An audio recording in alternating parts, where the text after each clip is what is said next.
Hi, this is Michael Buffer, and welcome to the BoxHard Podcast. Hello, everyone. This is Mikey Garcia. Yo, it's your boy, the odd guy himself, Malik King Scotty. Hi, I'm Charlie Edwards. This is Fast Eddie Chambers, and you're listening to the BoxHard Podcast with my main man, Joey Coastman. Hello everybody and welcome to episode 115 of the BoxHard Podcast. This is the last boxing podcast that we will be doing this calendar year, of course, only a couple of days left till 2017 ends. So it's the last one from us, myself and Ayaz this year. But firstly, of course, I must welcome my co-host, Mr. Ayaz. Sumra Ayaz, how you doing? I'm good, Joey. And yourself? Very good, my friend, very good.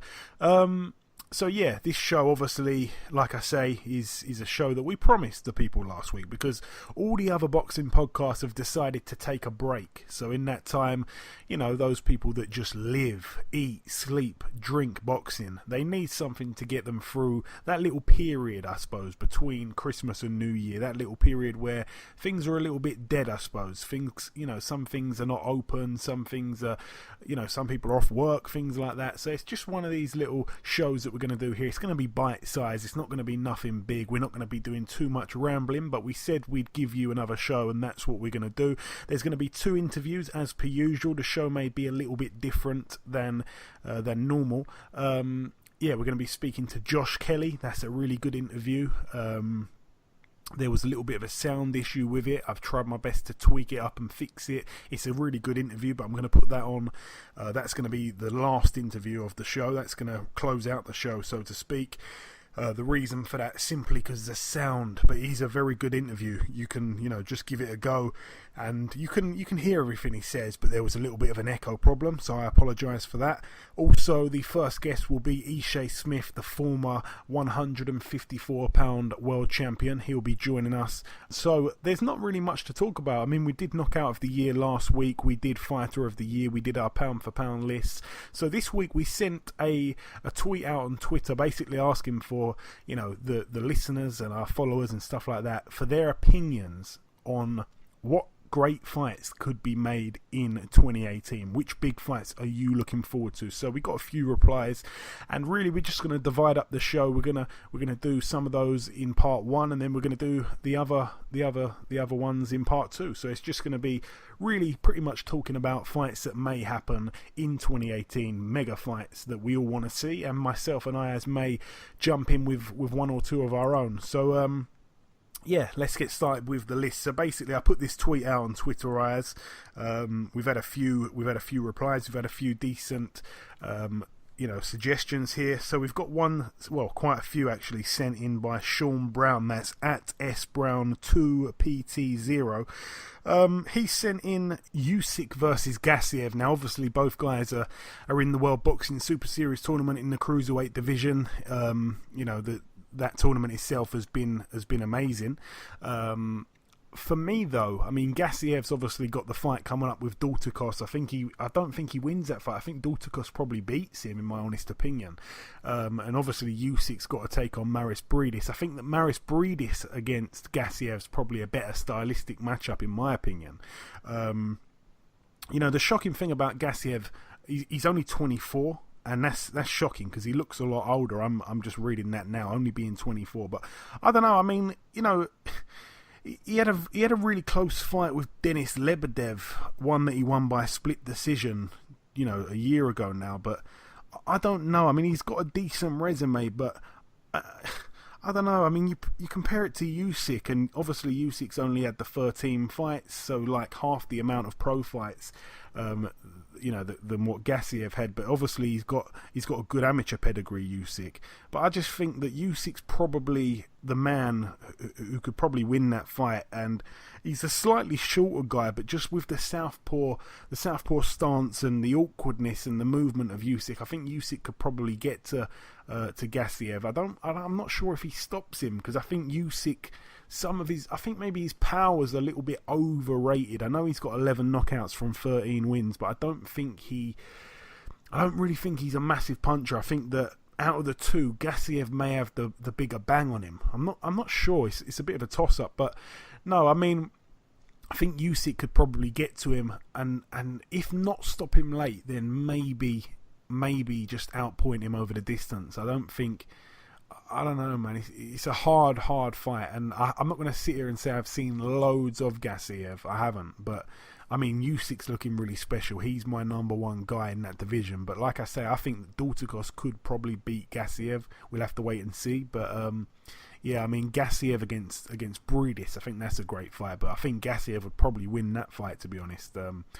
Breedis, I think, if I'm not mistaken, I think out of the 4 remaining fighters in this tournament, I think he's like the biggest underdog. I'm not quite sure on that. That's just a bit of a guess. How do you see that one, Ayaz? Obviously, it would be a great fight if it was to happen. Usyk and Gassiev. I think it would be a very good fight, but like I said, Usyk, I reckon, obviously Usyk, we know him by his style of fighting. I reckon Usyk will win the fight. And another fight that Sean Brown sent in.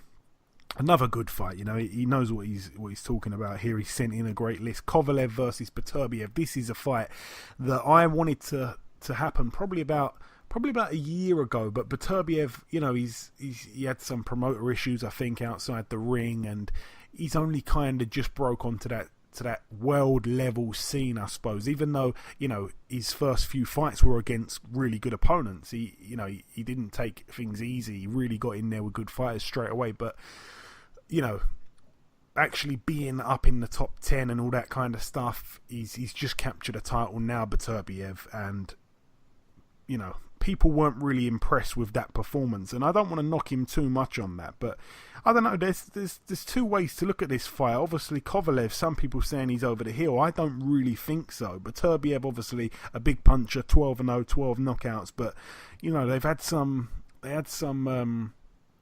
a couple of fights in the amateurs. Again, I'm not checking this, but Beterbiev, obviously, I think he beat Kovalev in the amateurs once or twice, so there's that there. But I think it just depends, man. I mean, it depends which Kovalev turns up. I mean, he's only had the 2 losses, but they were to Andre Ward, so you can't really take too much out of those, you know. It's like when people used to lose to Floyd Mayweather and suddenly people would say, they're not very good. No, they lost to the best fighter in that division, and that's what's happened there to Kovalev. Obviously the first one being very controversial, but I don't know, man. That's a brilliant fight. I mean, I don't know. I really don't know. He sent in another good fight here. Obviously Kovalev, the older man, but Beterbiev's not that fresh because he had a really big amateur career as well. So I don't know. That's a tough fight. There's only 2 years between them. That's a brilliant fight. Like I say, you know, it would be for a couple of belts as well. I'd love to see it happen, Ayaz. But yeah, both men can hit hard enough to put the other one out with one shot. Who would you favour in that one, Beterbiev and Kovalev? I mean, at this stage, I suppose I'd have to say Kovalev. You're right. I have to go with Kovalev as well. I think Kovalev is a very big puncher.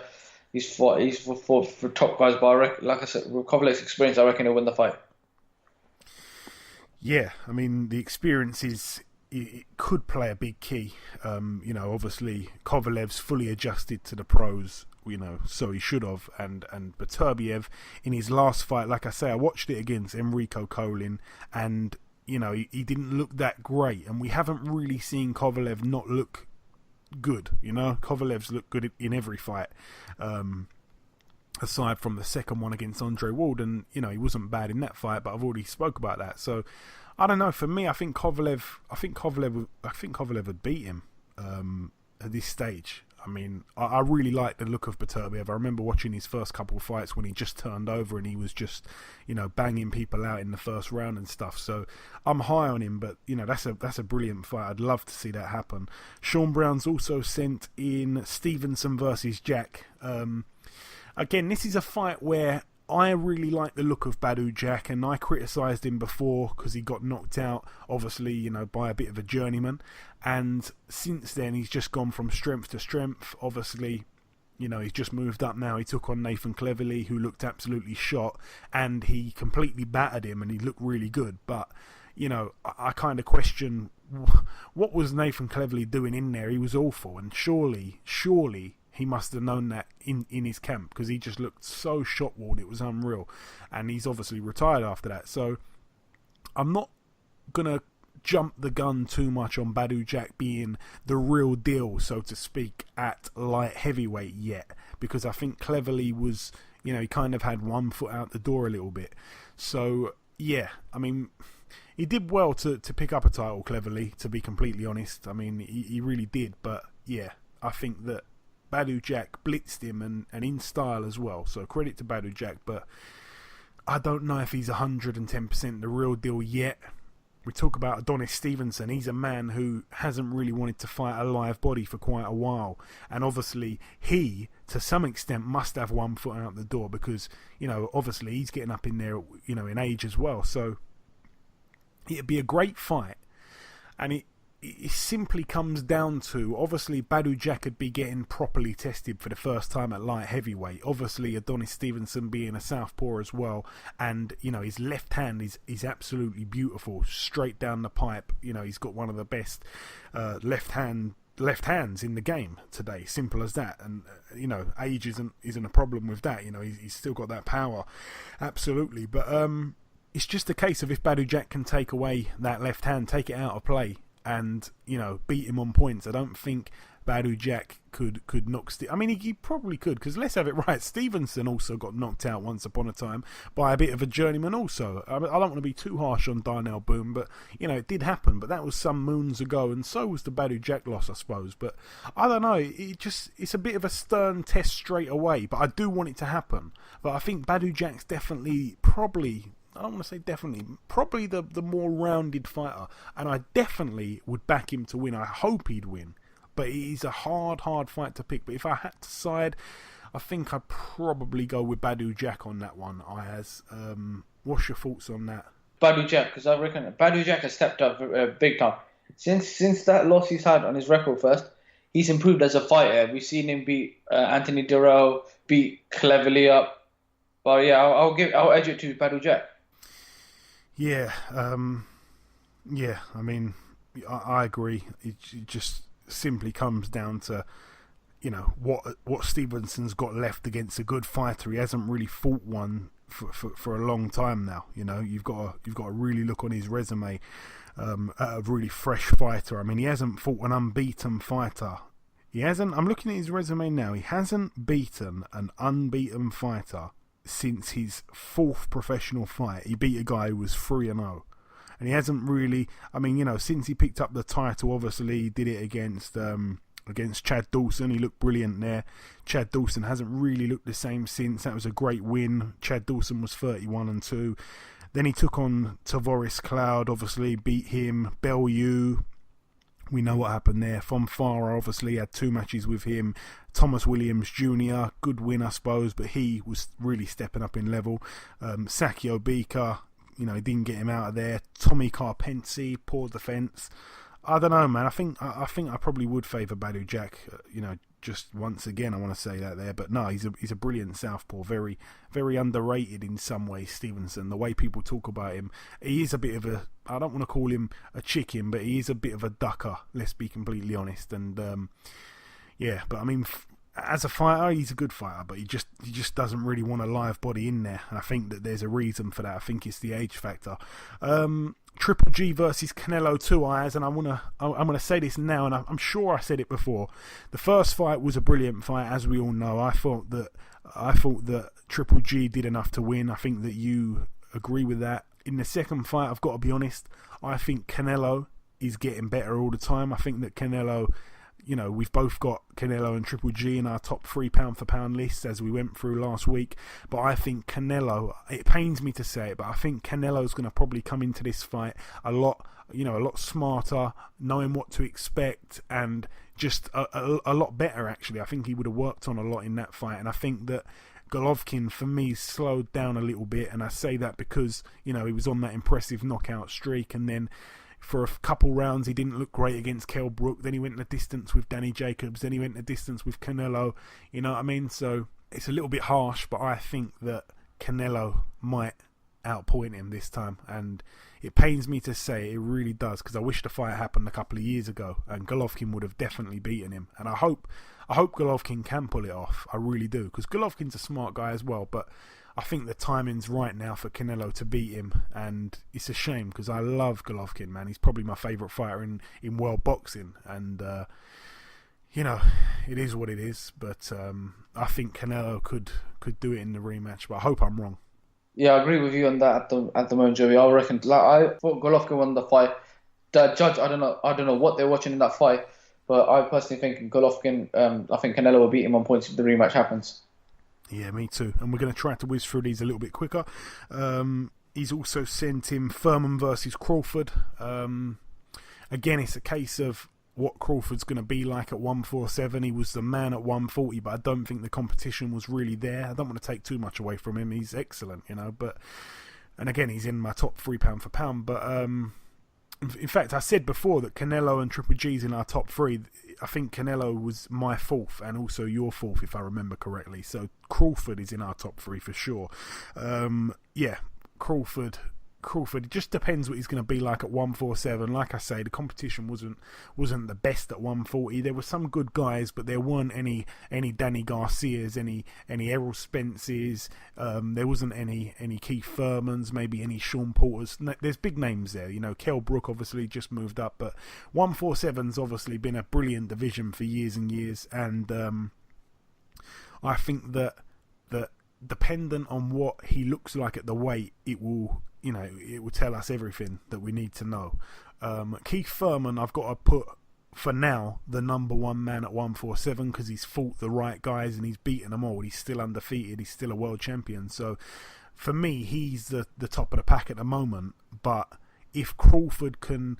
I don't know, man. If he can get a good win or two, then I may sway a little bit. But it has to be against proper guys like Thurman. I've got to give him so much credit for taking on, the likes of Porter, the likes of Garcia.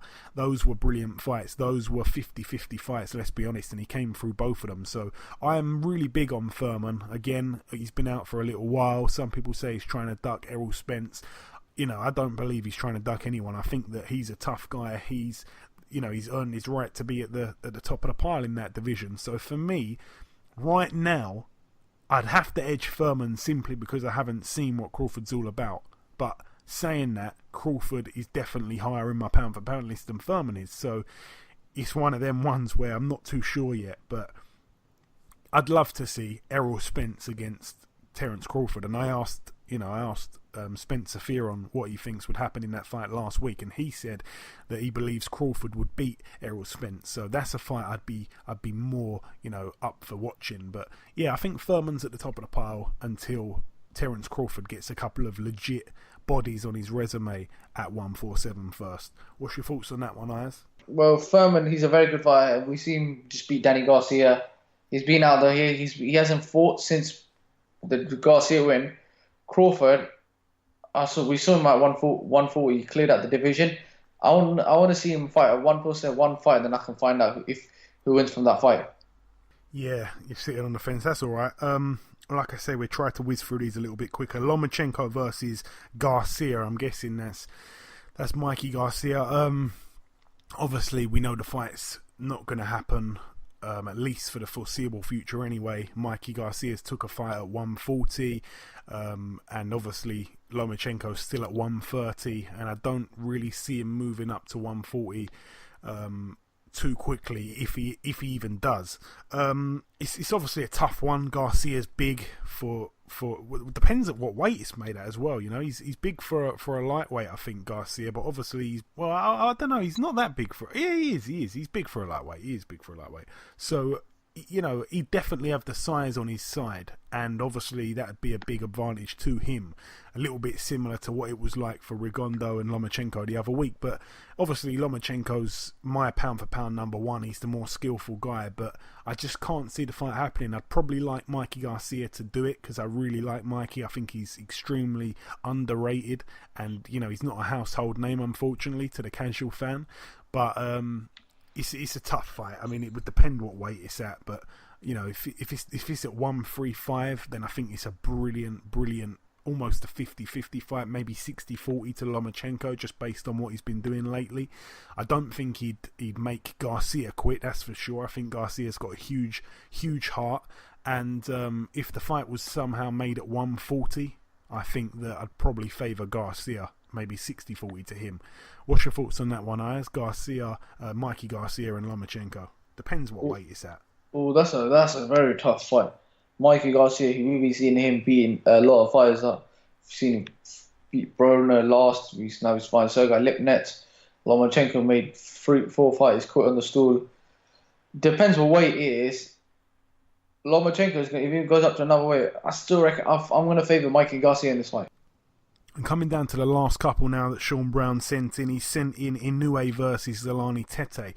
I think that I'd probably favour Inoue. Inoue is going to be moving up as well, so yeah, that should be interesting. That's a fight that may happen. So I think I'd probably pick Inoue in that one, Ayaz. Inoue or Tete? I go with Inoue as well. Rung Vasai versus Cao Yafai. Ooh, that's a tough one. Like I said, not many people heard of Rung Vasai before he came in, and he's beat Roman Gonzalez. That's another 50-50 fight. We see who's the better man on the night. That's it. I'd favour Rung Vasai in that one big. I think he could probably. I think he probably stops Yafai, if I'm honest. I would love to see that fight happen, by the way, because that would be wicked. I mean, if Cao Yafai could pull it off, by the way, and Cao Yafai is a guy that I like, obviously, first, Birmingham-born world champion. He's been on this show before. I like Cao a lot, and if he was to win that fight, then he would really be projected into stardom. He really would. But for me, I think he probably loses. And also Daigo Higa versus Andrew Selby. Now, this is a fight that again could end up happening very soon. I don't know, it just worries me. The one thing that worries me about Andrew Selby, and this is a fight that I think probably will happen in the new year at some point. I mean, Daigo Higa is obviously supposed to be fighting in February against Fuentes, but it's a fight I think is going to happen very soon. Andrew Selby sometimes in fights, I believe, can switch off. Sometimes he's fighting really well. He's doing all the right things. He's listening, and sometimes it's like his body's in there, but his mind's not. If you know what I mean. Andrew Selby, obviously, I've said it before. He's got brilliant feet. It'd be good to see him against a puncher like Higa, 14-0, 14 knockouts. I think that he could, using his feet, get in and out of range really well. So I think that's a brilliant fight. The only thing is, obviously, Higa's established himself at world level. Andrew Selby, I don't know what his chin is honestly like. I mean, he was put down by a guy who wasn't really a big puncher, I don't think, a couple fights ago. Certainly wasn't, a world contender or anything like that. So that was a little bit worrying, especially if he's going to be facing a world-class puncher in Higa here. But, oh man, it's a brilliant clash of styles. It really is. I mean, like I say, Selby's not a big puncher at all. He's a guy that gets in, throws his shots, gets out. He's a brilliant fighter, Selby. I love watching him fight. I've said it, numerous times, but it's a hard fight. I'd love to see, and I'm not going to go against Andrew Selby. I love him to bits, but it's a tough fight, that one. It really is a massive step up. He's fought these durable fighters, and Higa, that's another thing. Higa, I don't really think that he would have fought anybody like Selby. Higa's also quite young. He's 22. Selby's obviously the older guy, and Selby's had a great amateur career. So, oh man, it's a wicked fight. I love that fight. Of all the list, that's the fight I want to see. I love that fight so much. So I really hope it does happen in 2018. It's hard to pick a winner, isn't it? I mean, you can't take nothing away from Higa. He's knocked everybody out that he's fought, but Andrew Selby's a different kettle of fish in some ways, because he brings that awkward style. He's very unconventional. He's very hard to hit. He's got the great feet, as I've mentioned. He throws shots from all sorts of angles. He reminds me of like a special throwback fighter from years and years ago, maybe the 40s, something like that. He's got that style about him, Andrew Selby. So for me, I've got to sit on the fence. I don't like to do it, but I've got to do it. But I hope the fight happens, first and foremost. Ayaz, I don't think you've seen much of Higa, have you? No, I haven't, unfortunately. No worries. All right, cool. Right, that is all the the talking, all the rambling. There's been no reviewing, of course, because there hasn't been any fights on. And just before we wrap up part one, there's one last thing to do. That, of course, is to welcome guest number one. Ladies and gentlemen, please welcome the former IBF Junior-Middleweight champion of the world, Mr. Ishe Smith. Ishe, welcome to the show. Oh, thanks for having me on. Thanks for having me. It's my pleasure, sir. It's my pleasure. So, Ishe, if we just get back in my virtual time machine just for a second here, after obviously turning pro in 2000, in the millennium, you had many good fights with many good fighters, to be honest. Alfonso Gomez, Sam Gar, Randall Bailey. You took on David Estrada. You took on Ahmed Kaddour. Took both of their O's as well. You fought Sergio Mora, fought Danny Jacobs, to name a few. One thing that is pretty clear to see, one thing that we all know for sure, is that you never had things easy. You really had to work hard for what you've got. And I'm going to go now to a date that I believe you'll never forget for the rest of your life. February the 23rd, 2013. Walk us through that night, Ishe, and what it was like to achieve what every boxer sets out to achieve. Man, that was, I compared it back then, and even to this day, it's almost like watching your fiance, girlfriend, or wife give birth to your child. It was a great experience. It was one of the greatest days of my life. Everything had just, come to fruition. And, man, it just was a wonderful time to finally achieve my dreams after being in the game for 13 years. So it was just great, man. It's no better feeling in the world. It's a day I'll definitely cherish for the rest of my life. And Vegas giving me my own day. February 23rd is forever known as Ishe Smith Day. So my city doing that for me was great. Excellent, man, excellent. I remember we actually had Cornelius Bundridge on the show before. I think we spoke about that fight, I'm sure. And like I say, you could clearly see what it meant to you straight after the decision was announced. I mean, you went straight on your knees and, you were tearful. It's one of my favourite, and I'm not just saying this because you're here, it's one of my favourite celebrations with emotion, what I've ever seen somebody have after a win. So, brilliant stuff to see what it meant to you there. And obviously since then, you fought the likes of Carlos Molina, another man we've had on this show. You've also fought Erislandy Lara, Vanes Martirosyan, and most recently Julian J-Rock Williams, a fight that you lost, but the scorecards were a little bit surprising for me. What did you make of that fight there, Ishe? Oh, a lot of people, which is fans and pundits, they had the fight way closer. I haven't watched the version on TV yet. I thought it was close. I mean, to put on a performance like that, 17 years into my career, to fight a young, hungry guy that many people before, he fought Charlo and had the setback. Many people saying that he was going to be the next world champion. A lot of people thought he was going to beat the Charlo, and he only has one loss. So to go in there and push a guy like that to the brink and to be 39 and, and fight the way I fought, I showed I have a lot in the tank. I was very disappointed in the scores, though. I mean, 9-1 and 8-2 is almost laughable. It's a shame that the judging has gotten so bad, and even 7-3 is somewhat questionable, but it's bad. I think we need younger judges. I think we need fresher judges. I mean, some of these judges were judging before I even turned professional, and I've been in this game 17 years. They're still the same judges walking around here. So, like I said, it's just real unfortunate. We put a lot of time and effort into our careers. We train hard. We leave our families. Sometimes it's 2 months. Sometimes it's 3 months. And the least you want is a fair and proper decision.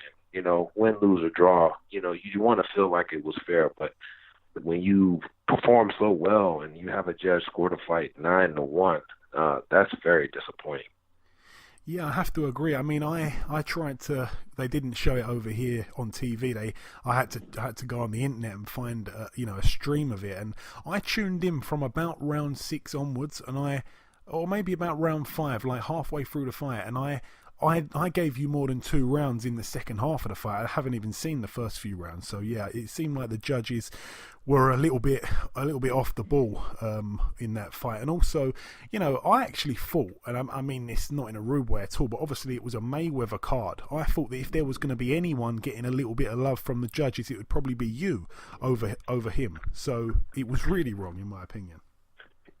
And I don't even want the love from it being my promoter's card. I just want a fair shot, either his way or my way. If whoever's the better man, I'm a huge, you guys call it soccer, football. I call it, in the States, we call it soccer. I'm a huge, football fan, and, it's whoever's the best on the pitch that day, wins. If I'm better, no matter the age, if I'm better than him the night of the fight, I deserve to be awarded the decision. I thought I was better. I thought I landed the cleaner punches. I thought I had him hurt a couple of times.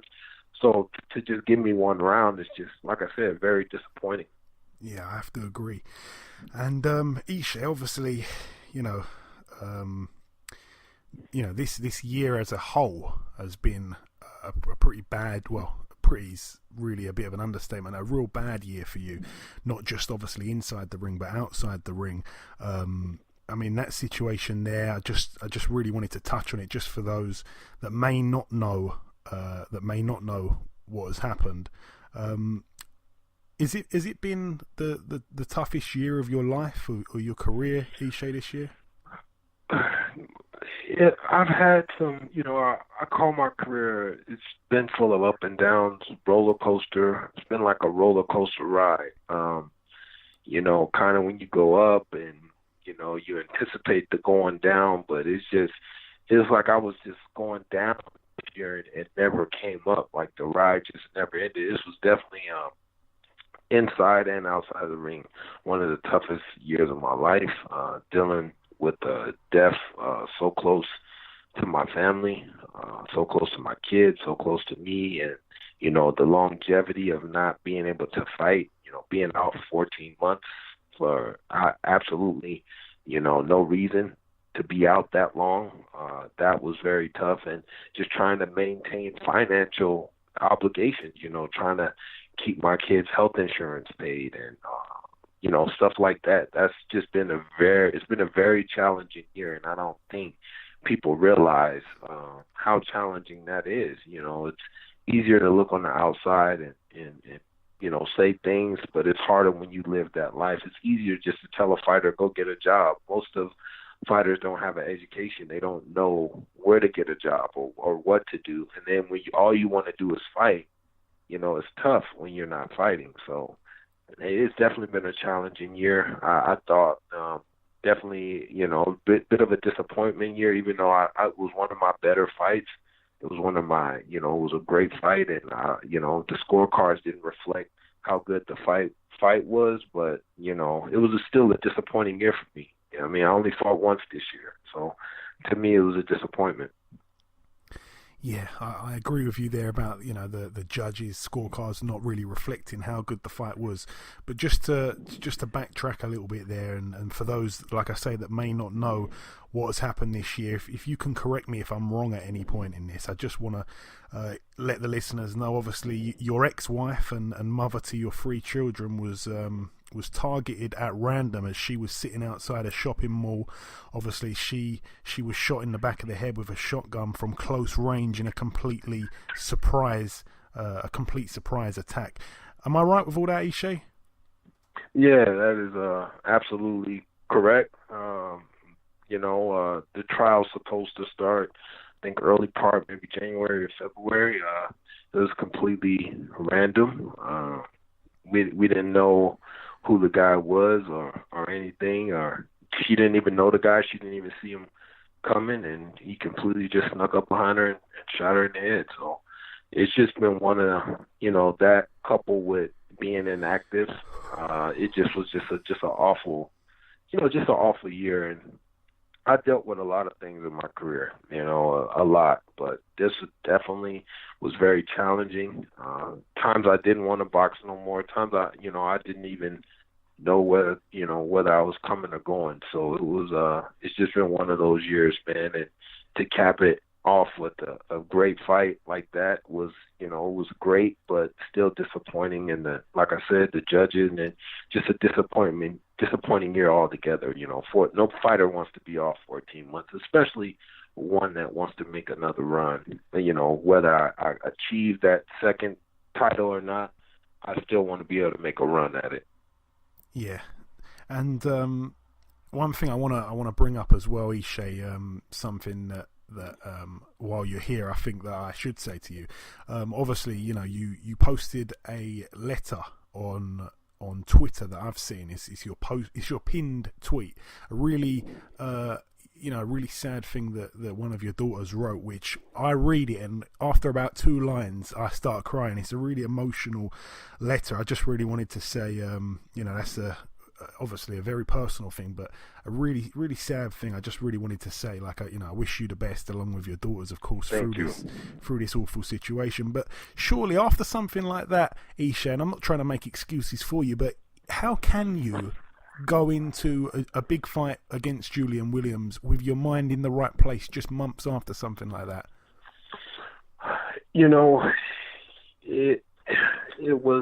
It's just my strength over the years, man. It's just been, I've been part of some great camps where I was, chief sparring partner, or one of the top sparring guys. It's me, the times I've spent talking to Diego Corrales in camp, or the times I've, chatted with Shane Mosley and being his chief sparring partner, or Floyd, or, Vernon Forrest. Those guys really just taught me how to press forward and always never take the game for granted. So it was kind of just those talks that I reminisced about during this camp, and I had a lot of soul searching to do this camp and find out, when I had been off so long and realizing I was 39 years old, I'm like, man, how much do I got left in this tank? How much? That's all I thought about this camp was how challenge yourself, how much you got left, and I watched, Roger Federer win another major, a major this year in tennis, and he's old, and nobody thought he would, be able to do that again. So I had some inspirations to look up to, in camp, but I also had to challenge myself and reminisce about me coming up with some great fighters, and I was able to really put my mind and body and spirit into my training, and it was one of the best camps I had. I was in great shape, and one of my better fights at 39 is I've had so many good fights over the years. It's kind of hard to say if it was my best. I had people tell me it was the best they've seen me offensively, but it's just it was one of my better fights, and to do that 17 years into this game, and I was proud of that, just not as a scoring. Yeah, I agree with that. Every single word you said there. You mentioned there about sparring. Ishe, one of the questions that I did want to ask you is, who would you say is the best fighter that you've ever shared a ring with? It can be in a fight, it can be sparring, it can be in the pros, in the amateurs. Who's the best guy you shared a ring with? Oh, man. Some of the hardest sparring that I've had throughout my career, I would say number one would probably have to be Floyd, and that's just not because he's my promoter. He works with that, has nothing to do with it. I'm taking all that out of the equation because I sparred him even before any of that even happened. So, but he just makes you think so much. It's like when I see him fight people, and they have a good round, and then I reflect on the Shane Mosley, how he had the good second round, and he hurt Floyd, and after that he just kind of disappeared, for the rest of the fight. So Floyd just makes you think so much. Is that you spend so much time thinking, you kind of forget what you're doing in there, and he's so talented with figuring you out and making you think. He's like a master chess player, so it's a tad bit confusing. That's why you see guys confused. Their punch output isn't as high when they fight him, because he's so good at just having to take away what you do best and make you think about finding a plan B and C, and before you know it, the fight is over. Vernon Forrest too is very tough. He had a very good jab, and he was strong, and he was a tough sparring partner. Shane was tough. Vargas was he was a tough customer because I helped him get ready for De La Hoya. He was a tough sparring partner. I've had some good ones over the years, man. Those guys were all good, and each camp taught me a little bit more than got me prepared to this stage that I'm at today. So I take nothing for granted. But if I had to pick one as being the toughest, I would definitely have to say Floyd. And obviously, as you mentioned there, you've been signed with Floyd for a while now. When did you first sign with Floyd? Which year was that? Because you've been with him one of the longest, right? 2012, I think, was my first fight with them, and I think I signed shortly after my first fight. Okay, and obviously, it's been noted that Floyd likes to buy his fighters these expensive gifts. I think we've had Gervonta Davis on saying that I think maybe Floyd bought him a truck or something. The same thing happened with Ashley Theophane. Did he buy you anything? Any good gifts? After I won the world title, he bought me a nice watch. And after, he bought me a nice watch and a car. So, those are great gifts, obviously, for winning the world title and becoming the first fighter in Las Vegas to do that, and at Las Vegas, Nevada, to ever do that, and the first world champion in the Mayweather promotion. So those are two great gifts that I hold dear to my heart. Yeah, of course.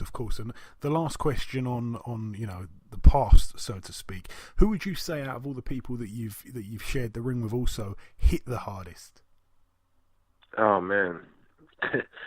That's tough because I've only been down once in my career, and that was with Bonez. I've been down. I went down twice in that fight. I thought the first knockdown was a little tricky. I didn't think I was a little bit more balanced. The second knockdown was a legit knockdown. But I don't know if he hits the hardest. I don't know if that was more so of me coming in and getting caught with a good counterpunch.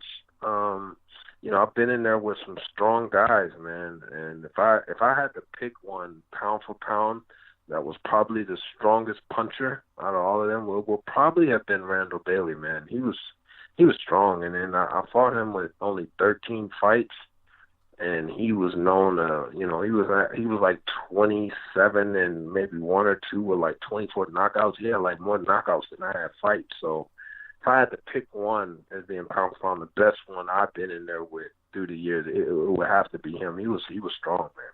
Yeah, he was 27-3 when he fought you with 26 knockouts. Right. He was strong, man. Yeah.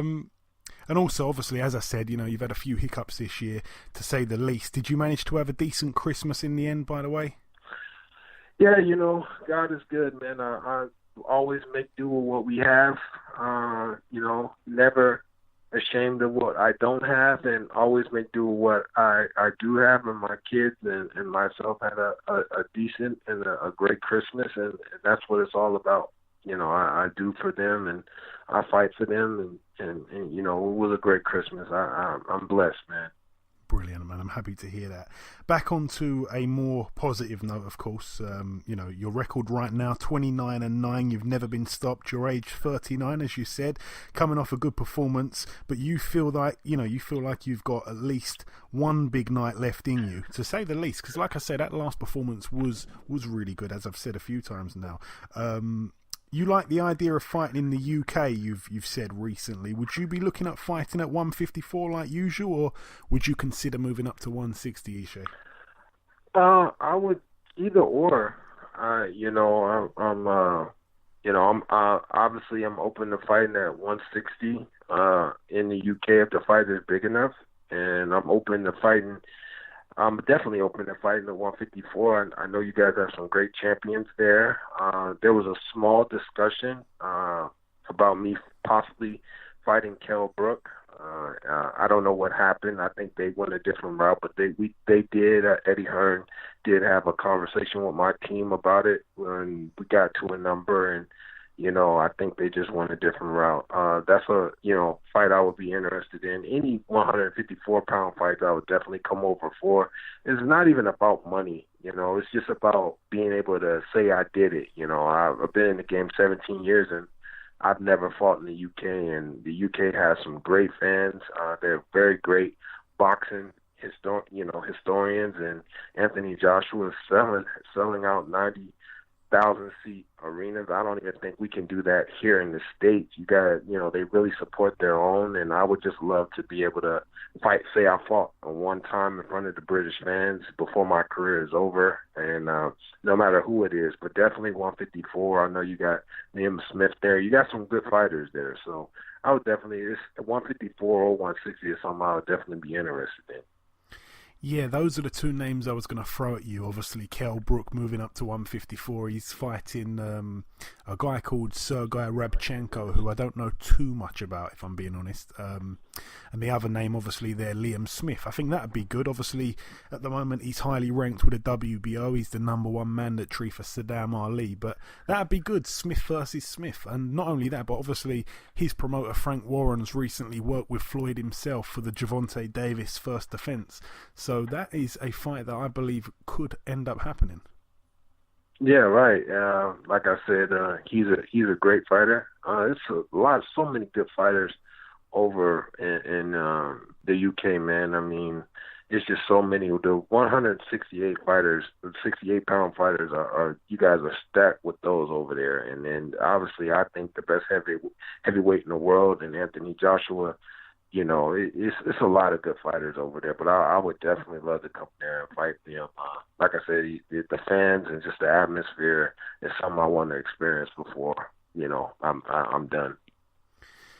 Yeah, and I mean, at 160, we haven't really got loads there. I mean, obviously, we got Billy Joe. He looked really good the other night against Lemieux, but aside from him, when you look down the list, we haven't really got much at 160, which is probably better for you to be at 154 anyway, where you're more comfortable, right. I'd guess.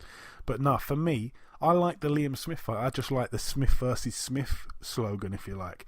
Right. Yeah, I mean, yeah, is that a fight that you'd fancy, Ishe? Is that a fight that could potentially be next for you? If so, when would you be ready for that fight and all the others? I mean, if they called me and they made an offer today, I will fight him next.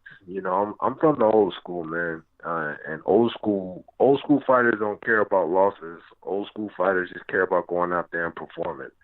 And some of my losses, I definitely feel, I had better nights. Lars, just a talented, gifted fighter, and he cruised to victory against me. And, no heart, no shame in losing that. Danny Jacobs was a close, competitive fight. He just edged me out on the scorecards. But, Fernando Guerrero and Julian Williams, the Sergio Mora fight, I've probably got about 3 or 4 losses that are controversial, you can say, either way.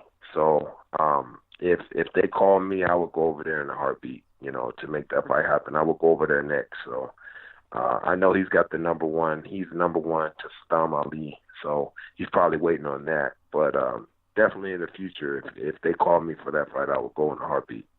And who would you like out of all those UK names? Who's the one who, you look at out of the bunch of them and say that's the one I prefer out of all of them? The ideal one that I think is ideal, that is probably easier to make, is probably Kell Brook, because it's ideal. He's having his first fight there, and if he comes out victorious in that fight, I think it's ideal that it can happen after his next fight. Now, I think the Liam Smith fight will be a little bit tougher because he's the number one contender. He's got his title shot. He's in line for a title shot. So that's very, he's probably going to go after that, which I wouldn't blame him. But the ideal situation, obviously, is definitely, Kell Brook. Now, if I was to go up in 160, then, of course, you want to fight one of the best middleweights in the world, which is Billy Joe. I mean, I know he has nothing to really gain by fighting me, but if I was at 160 and I was moving up to 160, why wouldn't I want to fight the best? He's one of the best in the world, and I want to fight the best. I already went up and fought Danny Jacobs. I went up and fought Fernando Guerrero. If I was going to go up, I'm not going to go up just to fight anybody. I would want to fight the best in the world. He's one of the best. Yeah, fair enough. I mean, obviously, like you say, Kell Brook being the primary guy, he's obviously fighting in March. But I reckon he'll probably be out again sometime, maybe July, which would be, summertime over here. And perhaps, there's a little stadium, an outdoor arena, the same place where he fought Errol Spence. I mean, I know that they're talking about going back there. That's like where he seems to fight or wants to be fighting in the near future. I think maybe you and him July time. Is that a good kind of time frame for you? Oh yeah, I would love to, go over there. Eddie Hearn is a top-notch promoter. And he gets his guys opportunities, and he's doing things in the States now. And I even spoke to him about it on Twitter, like, keep me in mind. That's a fight I'll definitely be interested in. Early part or middle of next year, summertime. That'll be a great fight. Kell Brook is a tremendous fighter, a former champion, and his heart is very big to go up and fight Triple G and then come back down and fight one of the best young welterweights in the world today. I mean, you can't knock what he's doing, man. My hats always go up. Tip my hat to him. And coming down to the last couple questions now, Ishe, I like to ask this question to everybody that we speak to from overseas. Who would you say, I'm going to put you on the spot a little bit here, who would you say is your favourite UK fighter from any era? It can be somebody still boxing, it can be somebody that retired 100 years ago, any era. It was, my favourite ones that I used to like to watch that was just great to watch was Prince, Nassim. He was, I used to love watching him fight, man. And it's just his ring entrances, his swagger, the way he carried himself, the way he went out there and performed and fought with his hands down, and he was special, man. I used to love watching him fight. And the one that was most accomplished that just went out and just got the job done, I would say, was Joe Kawasaki. He was just technical, just did everything right by the book. He was able to get the job done every time out. Yeah, I agree with both of those. I mean, Prince Nassim's the most popular answer when I asked that question. Everybody loved the Prince, but yeah, brilliant. Two good fighters there. And also, is there any fights that you're looking forward to next year as a fan kind of point of view? For me, one of the fights I really hope happens would be one that I would love to watch: Badu Jack against Adonis Stevenson. I love that fight. Yeah, that fight is made. That is one I'm looking forward to. Obviously, I'm a little bit biased. Badu Jack is like a younger brother to me, so I'm biased as well. Badu Jack beats him. Yeah, so I'm biased. So people, of course, I'm pulling for my guy. It's some good fights on the horizon. I'm one of the ones that's not calling for Wilder and Joshua yet, because I don't see a purpose in it. I think Joshua has accomplished a little bit more at this stage, and then they're the two best heavyweights in the world. So if they beat up each other or Joshua beats him, who's next? So I think Joshua's a superstar in the sport, and, he doesn't need to feel pressure or be forced to fight anyone. He's more established, more known. He has a bigger name. And it should be that fight should happen on his terms when he's ready and when he's comfortable. That's my opinion on that fight. I think Joshua is bar none one of the best heavyweights to go. He's just the heavyweight division as a whole isn't as strong as it used to be in the past, and you got two great heavyweights, but I think one's greater, so he shouldn't be 50-50 demands and all of that. I wouldn't take none of that. And like I said, I think that needs to marinate for a while. By far, there's no one closer to those two, Joshua and Wilder. So why are they going to rush greatness? Let it build up, let it marinate, and then maybe 2019 will be a good place to have it, But, I'm definitely excited for Adonis, and, that's a really good fight. Adonis and Badu Jack, if that fight is able to come off, that's one of the ones I'm looking forward to the most as well. And the last thing I want to ask you, Ishe, have you got any kind of message at all to your UK fans, the people over here that are listening to you, that of course, have been following you for years and years? Oh, I just want to say thank you guys for the support. You know, it's been I know most of the UK fans know me from the Contender, and my Contender stablemates went, and and they had a show over there back in the day, and they fought.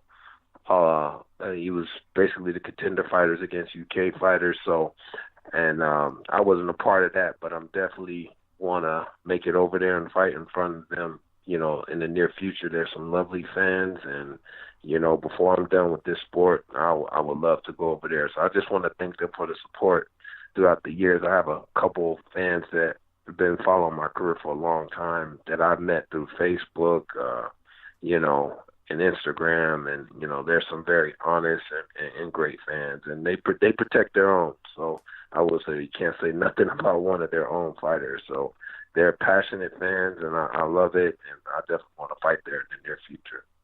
Absolutely. We'd welcome you here with open arms. Ishe, listen, it's been a pleasure speaking with you. Thank you for your time. I hope that you and your family have a wonderful new year, and we will speak again sometime in the new year. Okay, thank you. Happy New Year to you as well. Okay, now it's time for part 2 on this week's show. This part is usually the preview part, but there's nothing to preview. If there's nothing to preview, we usually go to Ayaz with the latest news, but there's no news. There's no news at all. So what we're going to do again, like I said, we're going to just speak about a couple of other fights that have been sent in.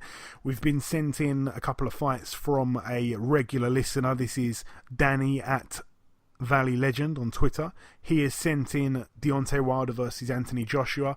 Again, I spoke about this last week with Spencer Fearon. He favoured Joshua. I'm sure he favoured Joshua. Yeah, I think he did. I mean, again, it's a case of who lands first in that fight, isn't it? I mean, I think Joshua's the more athletic of the two, the more well-rounded of the two, but he doesn't have the punch that Wilder's got in terms of a one-punch knockout, even though, Joshua can hit you with a combination and put you out. But I think that the concussive shots would be coming from Wilder, but it's definitely a fight that doesn't go the distance.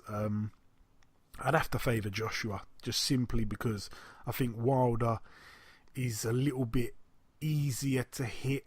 I don't think his defence is as good as Joshua's, and it's going to just be fighting fire with fire, that fight. No one's going to be taking a backward step, I don't think. I think they're both going to meet in the middle, because I don't really think that either guy is the best technically sound heavyweight boxer. They don't really, hit and not get hit and box and move. They don't really do that. So I think it's definitely a fight that doesn't go the distance, but I'd probably have to side with Joshua, but I wouldn't be surprised one bit if it was Wilder. How do you see that one, Ayaz? Joshua Wilder is whoever lands first, that's what I can tell you. But who would you pick to win? Looking at Joshua's record and Wilder's record, I'm going to favour Joshua in this fight. Yeah. And also, we've been sent in Triple G against Billy Joe Saunders. What's your take on that one, Ayaz, before I give my opinion? Triple G, well, he for me, he's pound for pound number one. But don't like Billy Joe, because a lot of people said to him, you said Lomachenko last week. Oh, sorry. Well, okay. Obviously, my number one was Lomachenko, then Triple G. Now, obviously, if you look at Triple G's record, he's got a marvelous record. He's fought number one fighters. Billy Joe, in his last performance, the way he beat David Lemieux was unbelievable. Right. If I'm going to go with this win, I'll tell you one thing. I'm going to go with the underdog. Because we saw we saw Tyson Fury do it to Vladimir Klitschko, and I reckon Billy Joe Saunders can trouble with Triple G in this fight. Wow. Well, that's a big call. What a show to make a big call like that on the end of the year show. I've got to favour Triple G.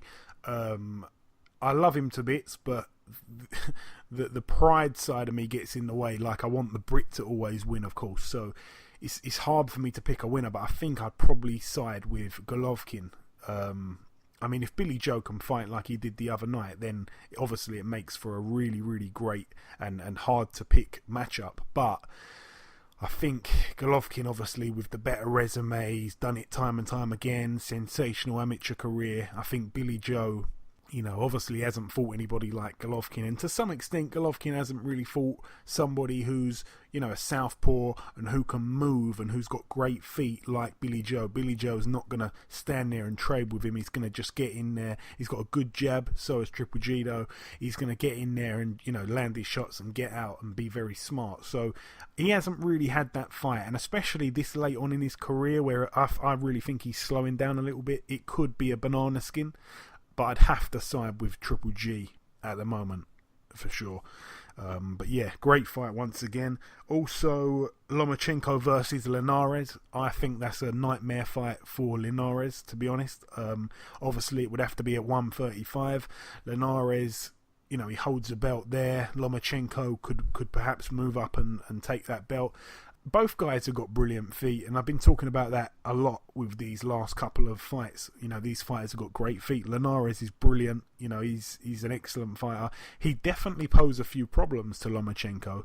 He's very unpredictable, Linares himself. But I just think that Lomachenko, even though he's had those many amateur fights, he is the fresher of the two. He's the younger guy, and I think that youth could play a big part in that.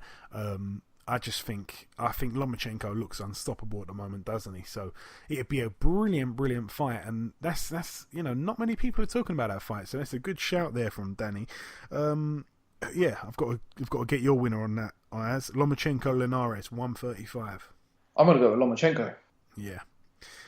Yard versus Buglioni. Again, this is a fight that I asked Spencer Fear on last week. He practically laughed at me and said that Yard would absolutely smash Buglioni.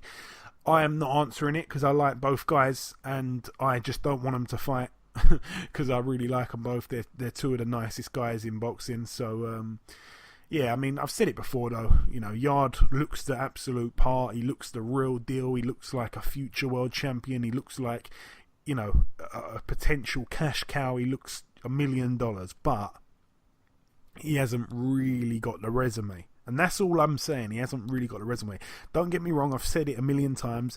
He's knocked out these people in quicker time than these ex-world champions have and all the rest of it. And, I really like Yard, of course, but he hasn't really got the resume that Buglioni's got. That's all I'm going to say. I'm not saying Buglioni's got a wicked resume either. He's had some life and death fights with guys that are not that great.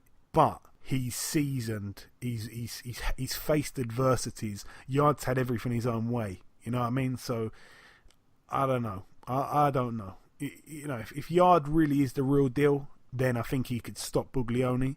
But if he gets hit on the chin himself, I think Buglioni can crack. And if he gets pulled into deep waters, who would you favour? Buglioni's been there many times and come out, on top. So, I don't know. But Yard is obviously the fresher guy. He's a natural light heavyweight, whereas Buglioni's moved up there, and I don't know. I think I'd probably just shade like 51-49 in favour of Yard, maybe. That's all I can say. But yeah, I mean it's a brilliant fight. I just hope it doesn't get made. Ayaz, Yard versus Buglioni. I'm gonna go with Yard by knockout. What about Terence Crawford versus Mikey Garcia? Obviously Crawford moving up to 147. Garcia just moved to 140 now to fight for a belt against Lipinets. That's a brilliant fight, by the way. That's a very tough fight, but this one's just, I'm gonna have to sit on the fence once again because I can't choose a winner in this fight. Yeah, that's a cracking fight there. Garcia, I'd love to see that fight. That's one of the best fights that can be made. Obviously, it would have to be at 140. I don't think Garcia is going to go up to 147 against Crawford. I think that would be suicidal. That's a real pick'em there. As I've said, Garcia's a really good fighter, and he's got a cracking resume. So's Terence Crawford. But yeah, that's a really good fight. Real 50-50. Also, this one, there's a couple sent in here from @happy_valiant, who, if I'm not mistaken, is running for autism. So shout out to everybody pushing for autism. they've put where to start. Preferred the World Boxing Super Series finals would be Usyk, Gassiev and Groves Smith. Obviously, Usyk and Gassiev may potentially happen. We were talking about that earlier. Groves with Smith, that may potentially happen.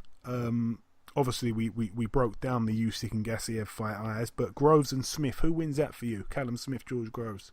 Callum Smith, George Groves. Ooh, I'm gonna go for Groves on points.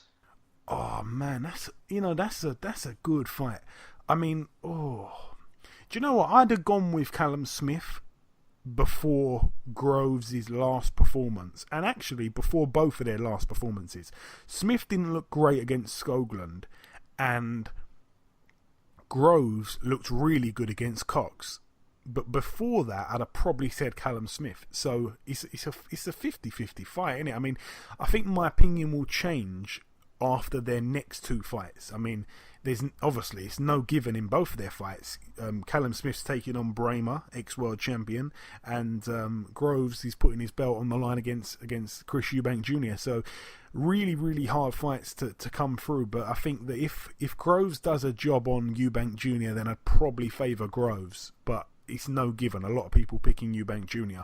And like I say, Callum Smith, I think he will beat Bramer, but the style that he does it in, the way he looks, that may play a part in who I think will win that fight, which could potentially be in the final. But right now, I'd probably favour Callum Smith. He hasn't looked great of late, let's be honest, but I probably would favour Callum Smith. We've also had here Crawford versus Spence.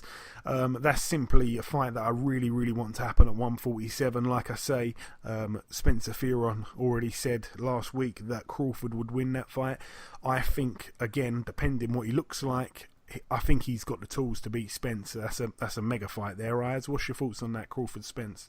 That's a very tough fight. But obviously, we only seen Crawford fight at 140. I want to see where he fights at 147. Errol Spence, he's a very, very good fighter. But if I'm going to choose a winner, I'm going to go for Errol Spence. And we've also had a couple that we've actually already had. Kovalev, Beterbiev, we talked about that. Lomachenko, Linares, we talked about that. Joshua Wilder, we've had that. Inoue Tete as well, we've had that. And Billy Joe and Triple G. So yeah, those obviously a lot of people that follow us on Twitter, a lot of people that listen to this show, they know boxing. Okay, so we've had a lot of people saying the same kind of things, and the reason is because these people know they're boxing. These people want to see the same fights. These people are hardcore boxing fans. So credit to everybody that sent in a fight that we spoke about there. Just before we close out part 2, Ayaz, is there another fight out there that you may want to see that nobody's mentioned that we should talk about quickly? Yes, Frampton Selby. Frampton Selby, yeah, wicked shout. All right, you take us away with that, Ayaz. How do you think that fight plays out? Well, Selby's next fight is most likely going to be against Josh Warrington. Yeah. And Frampton's next fight, most likely will be fighting Donaire. That's a very tough fight. They both got two tough fights, right? If both of them win, I want to see them. I want to see Frampton Selby, and I've always wanted to see that fight. I think Selby's got skills and Frampton's got both skills. I can't choose a winner, but it'll be a 50-50 fight. It depends which Frampton shows up. Lee Selby's a guy, and I said it in last week's show. He doesn't really knock people out. He just outpoints them widely, and I can see Selby outpointing Frampton. Just keeping him on the end of the jab, on the back foot. Getting in, landing his shots, getting out kind of thing, and the movement and the change of direction that Selby likes to do. I can see Selby frustrating Frampton, and Frampton's just going to be coming forward. So, if they get some good judges on that fight and they're not ones who just award aggression, I think that Selby could get a relatively easy win. And I'm only basing that off of the recent Frampton performance. He didn't look great, and Selby didn't look great, let's be honest, but Selby still wins. Even though he doesn't look great all the time, Selby still wins wide on points. You know what I mean? He schools fighters, Lee Selby. Very, very clever fighter. And for me, Selby's got the the size over Frampton. Obviously, Selby's, a huge featherweight, and Carl Frampton not that long ago moved up from super bantam, so he's not the biggest featherweight. He's quite short, so I think it's a big advantage for Lee Selby. And I don't know, in the last fight, Frampton, he didn't look great in terms of his gas tank. So I think Selby could beat Frampton. I'd probably favour Selby over Frampton. That's what I'm going to say, Ayaz. It may be a bit controversial, but that's what I'm saying. And I'm just going to maybe throw one last fight in there, if I can, just before we wrap up part 2. I haven't thought this through, so I'm just trying to think right now at 100 mile an hour in my head. Jeff Horn, Conor McGregor. No, I'm joking. That'd be a good fight. That'd be a good fight, though. Ayaz, help me out with this. Who am I going to say? Brooke Con. Nah. That boat's passed a bit now, I think. I think the boat's passed for that one. It's difficult. All right, I'm going to go with one then. A man that we're going to be speaking to in a couple moments' time. I'm going to give you this one, Ayaz. Josh Kelly, Ashley Theophane. That's a tough fight. Yeah. Tell me more. Well, Josh Kelly, we know him. He's got very good Olympic pedigree. Ashley Theophane, we know he's in the money team. We've seen him fight Adrian Broner. I think, for me, this will be a step up for Josh Kelly, and I want to see how he does. Who would you favour in that one? Remember, also a little fun fact: Ashley Theophane's got more wins than any active British fighter. I'll probably go with Ashley Theophane. Okay, that's a hard fight. If Josh Kelly wins that fight, then, and I know that they're searching for that fight, Adam Booth and the team, that'd be a brilliant fight.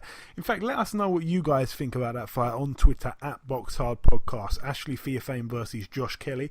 And just before we bring in guest number 2, which will be Josh Kelly, and ultimately wrap up the show, I just want to take a moment just to basically thank everybody for tuning into this podcast once again. Obviously, we've been going now for over 2 years. It's been another year with you guys. This year we haven't missed a single week. We've been here every single week this year, through Christmases, through birthdays, through everything. Ayaz was on holiday in New York for a while. We still brought you the shows with special guests from Eddie Chambers right down to Mariam, who was on recently, a lady that came on for 1 or 2 shows.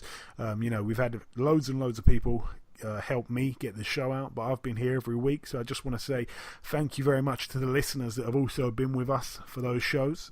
We do this show for you guys, and it's a pleasure. It really, really is. So thank you for staying with us. Thank you for sticking with us. Thank you for tuning in all the time. It is our pleasure. And also, while I'm here just talking a little bit, I'd like to say, if anybody is any good at designing logos, if you want to design a BoxHard logo, because we're looking to change our logo for iTunes, if anybody wants to send in a logo that you've made, it can even be one that you've just done with an iPhone app that's just took 2 minutes to do. All logo suggestions, just send them in on Twitter at BoxHard Podcast. Just send us in a logo. The best logo that's sent in, we will send out a free BoxHard Podcast t-shirt. I don't know if you've seen them on Twitter.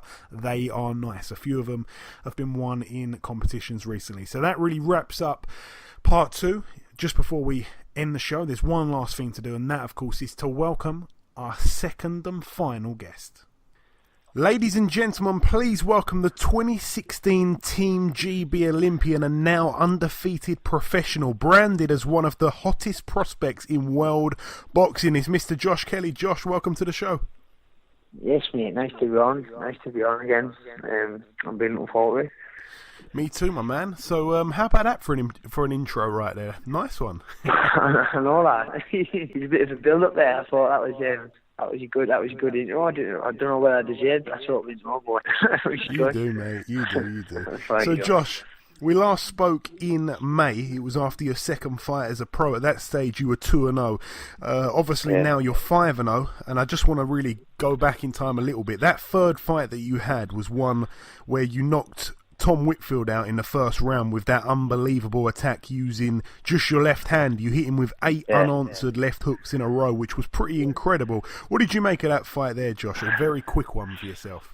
It was unexpected from my half as well. I mean, I went out and I tried to throw 1-2, hurt me right arm. I did, and then I think I threw a jab and a left hook, and he slid across the ropes, and that's when I just jumped on him with a left hook. Because I thought I wouldn't take a chance and let it go further on. I'd just double up on the left hooks, and obviously he started failing him, and he wasn't moving, so he just took a seat and he stayed there. So it was a good win, really, really good night. Yeah, it looked incredible watching it on the TV. I mean, like you say there, you threw one, then you doubled up, then tripled up, then quadrupled up, and the rest. I mean, it was just it was unbelievable. It really was. Then, of course, you had fight number 4 against the Mexican, Jose Zuniga, who had never been stopped. You became the first man to stop him, and it came in the second round. Most recently, your fight on the Katie Taylor undercard 2 weeks ago today against a more than respectable opponent for this stage of your career, Jean Hamilcaro. Now, going into that fight, he had 9 times the amount of fights you've had. You've only had 4 going in, and he'd had 36 fights. Incredible. And his record, obviously, 25-8 with 3 draws. He'd also been the distance with Michel Soro, who's a world title contender. Also, he got stopped in round 5 by eventual world champion Jack Kulkai. So, you know, your opponent mixed it with some top fighters. You knocked him out in round 6, your most recent win. How would you assess that performance, Josh, and what did you make of the fight? Well, I thought he was quite negative. I didn't expect what he brought to the table. Obviously, you said his resume was quite good. So, me and Adam going off that and going off his fights and watching him, we thought it would be a really decent step up. So I prepared for a good hard 10 rounds. But he sort of come out the first round and didn't really toss anything. It was really negative. I made him miss a few times. I couldn't really land clean because he was literally running around the ring sometimes. It was a bit novice, and I felt as though his experience didn't really play out. But I thought he was going to come in the second round and try something different, but he didn't. He just went straight on the back foot again. So it was a bit more frustrating than all for. But I thought that I was starting to try to take him out with one shot here and there in the first few rounds. But after I knew he wasn't there to be hit, he wasn't really standing about to be hit, or he wasn't really throwing punches. So at a counter offer, I thought I had to start breaking him down and going the body. So I did. I started hitting the body, and obviously I think the pace of the fight, him constantly running, me digging the body shots, caught up on him in the 6th round, I think it was, and he eventually I think his corner was going to toss the towel in as well. So it was just an accumulation of the pressure and the body shots. I think he just sort of took the side door out. So it was good, but I think I wanted to show a little bit more. But you can only perform on what you're given in front of you. So hopefully the next opponent is another step up, and just keep doing what I'm doing and show people what I'm all about. And I remember when I first spoke to you back in May, I said to you that, you know, it was good to see that you hadn't really fought anybody with losing records. You hadn't fought anybody with 2 wins and 47 losses. And you've still not done that. You've still fought, you know, winning records every fight. And the way you're stepping up at the pace that you're stepping up at, Josh, it looks like you won't be fighting anybody with those mad losses. Who actually makes that decision to fight these guys? I mean, Adam's the manager and obviously the trainer, so he pushes the fight and he chooses the fights along with obviously Eddie and else put them on the show. But Adam mainly chooses who I fight. He normally sends a name over, or he normally sits down and says, look, this is the opponent, blah blah blah, and then we go through it and we have a little chat about it, and then we move on from there. But I'm not the type to say, Adam, I don't feel comfortable doing this and doing that, because I know he's got a lot more experience than me in the boxing, and I know that his choices are for the best. So when he picks an opponent, I never question it. Could be anyone. I mean, I never sit there and try and pick opponents. I don't really think about them. It just is what it is. I go in there and do my training and do what I can in the ring. So I feel as though I'm telling him to do that bit. So that he's obviously been looking for likes of Theophane, etc. And I've never shouted out none of these names. A lot of people come to me and say, have you been wanting to fight him, or you want to fight? I've never wanted to fight anyone. I just want to keep winning, keep doing what I'm doing. And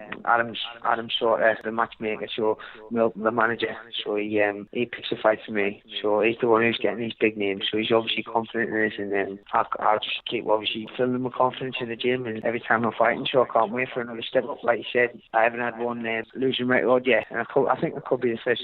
I'm not sure. As someone said the other day, it was a bit of a mad fact. It could be the first ever British boxer to fight someone who hasn't had a losing record, or something like that. So that'd be quite good. And I remember, like I say, when we last spoke, you just recently linked up with Adam Booth. That, you know, the relationship was going well. It seems to have even blossomed further. It seems like it's really working well for both of you. Yeah, it's good, really good, mate. He's going from strength to strength, and he's sort of perfect guy inside and outside the ring. What I need, he's obviously keeping close contact, and he's always checking up outside the boxing as well as inside the boxing. So just keeps it nice and on a good level. I mean, everything's moving forward the way we want it to do. So I can't complain, and he can't either. And right now in your weight division, welterweight, you've got the likes of Kell Brook and Sam Eggington moving up in weight. Amir Khan, we're not quite sure what he's doing. Aside from those guys, the top man at 147, in my opinion, is probably Bradley Skeet. Just underneath him, you've got the likes of Frankie Gavin and recent world title challenger Gary Corcoran. One fight I'd really like for you at some point, Josh, would be against Frankie Gavin. Is that a fight that interests you? And if so, how long would we have to wait until you'd be in a fight like that? I'm off any fight. I mean, you could mention any name, and I'm one of them lads who I have respect for the fighter, but I don't respect him in the sense that I don't think I'm good enough to jump in the ring with any of these fellas. I think I'm ready whenever the shout gets tossed in. But I mean, of course, I'm up for anything. I know these lads. I know these lads, and I've done rounds, sparred all the lads you mentioned the names there, sparred all of them. So like Frankie Gavin, I've done a few. I think I've done a few rounds with him way back in the day. Do spar with Bradley Skeet a lot, and Gary Corcoran, I've done a lot of rounds with him. So I feel confident. He's had a really good lad, and I feel like I'm holding my own in the ring with him as well. So I'm ready to step up whenever Adam's ready to put us in the ring with him. So I'm happy whenever. And as I say, I mentioned there Frankie Gavin. You mentioned a little bit earlier there Ashley Theophane. That's a fight that Adam wanted for you. If I was to put you on the spot a little bit, who would you rather fight out of those two? I know that you don't really want to call anyone out, so to speak, but who do you want best out of those two?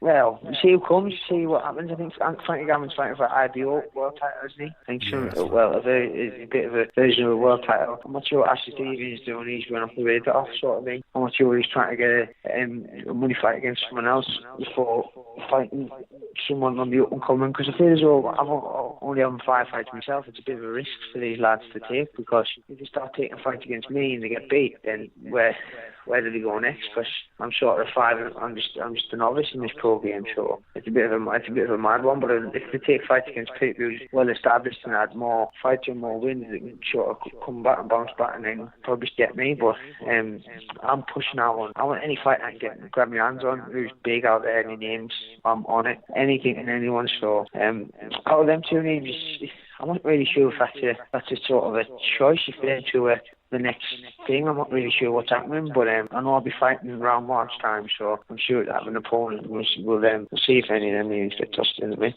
Around March time, you say you next be out? Yeah, I think around March time. Okay, wicked.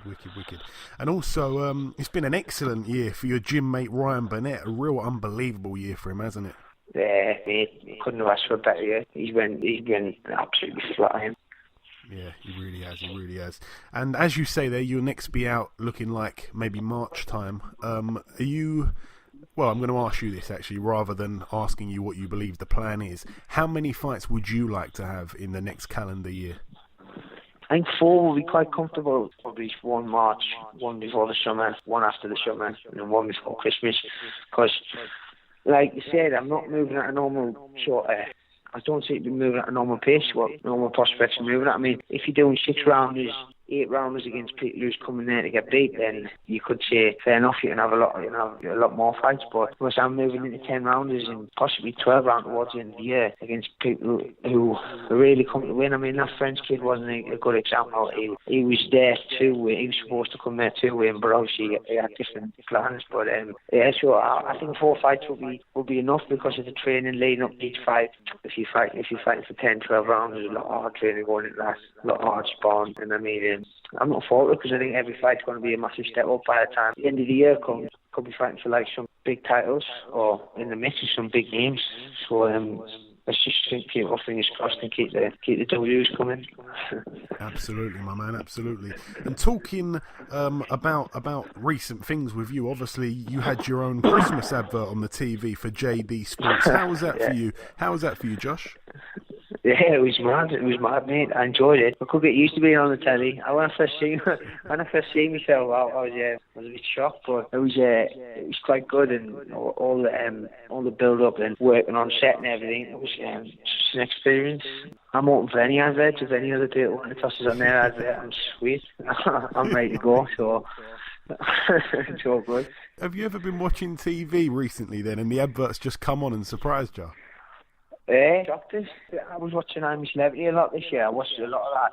Because when I was in camp, I needed something to switch off, so I was just like watching it on the night time and just boom. And then I'll come up and start like the GD advert, and I'd watch it and I'd not think that I was on it. Then I'd go, oh my God, I'm on the end of that like that, and I was just shocked with loads of times. And the missus just like loving it. Everyone was loving it. I was getting photos took in the shop and all that. It was still crap, to be fair, and I really enjoyed it. But hopefully a bit more that side comes out, and then I guess a few more chances to do things like that, because who doesn't love it? Who wouldn't love to be on telly, do you know what I mean? So, that's good. Oh, brilliant, man, brilliant. I had this kind of like thought of your opponent, the French guy. Maybe he came over and I could just imagine him turning on the TV in his hotel room and seeing you on an advert. Jesus Christ. No, he might have. That's why I might have thought, oh, he's a bit of a big shot. No, I don't know what his plans were when he come over. I thought he was definitely a lot tougher fight than that, and I thought people were going to get the money's worth. But that's what I want to do. I want to go in there and entertain people. I don't want to be a boring fighter where people come and watch and don't remember your name or don't remember you after. I want to be entertaining, so that's why I do try and be flamboyant and have my hands down. Obviously, I'm a total different character outside the ring. I'm down to earth. I'm really quiet, to be fair, and keep myself to myself. But in the ring, I'm try to be a bit of a showman. Yeah, no, you're good at it, my man. You're good at it. You're not a boring fighter. I don't think you ever will be. Did you do anything? Did you do anything good for Christmas at all, Josh? Just chill out. We didn't really. I'm not mad on all this going out and stuff, but just chill out and just chill with the family, and then down here now with my fiancée. So I'm going. Me and the family's going to Jamaica and tomorrow. So just getting all ready for that. It's going to be good. Excellent, Jamaica, yeah. Yeah, Jamaica for a couple of weeks for the new year. So we're going to enjoy that and chill out. Wicked. And just before I let you go, Josh, any message to your fans? Any message to the listeners at all? Just keep on following. And obviously, I'm not a big head. I'm not one of the people who want to send one of them mad messages out. But thankful for everyone who follows us. Thankful for everyone who gets behind us and backs us and comes and buys tickets and watches. So if everyone would keep doing that, that would keep me happy. So it's all good. Excellent stuff. Okay, listen, Josh, thank you for your time. It's always my pleasure speaking with you. Have a great New Year in Jamaica, and we'll speak again very soon. Yeah, sweet, mate. All good. Have a good New Year, boss. See you later, big man. Okay, and this wraps up episode 115 of the BoxHard Podcast. The scores going into the new year on the Prediction League are the listeners on 21, Ayaz on 20, and myself on 17. This has been the last episode of this calendar year. A big thank you to our two guests, a former junior-middleweight world champion, Ishe Smith. Really enjoyed that interview, and the potential future world champion, Josh Kelly. I enjoyed that one too. I hope that you guys did also. The biggest thanks of all goes out to the listeners for sticking with us for yet another year. Long may it continue. I'd like to sincerely wish each and every one of you a fantastic new year. Enjoy yourselves this weekend, people, and we will see you next week.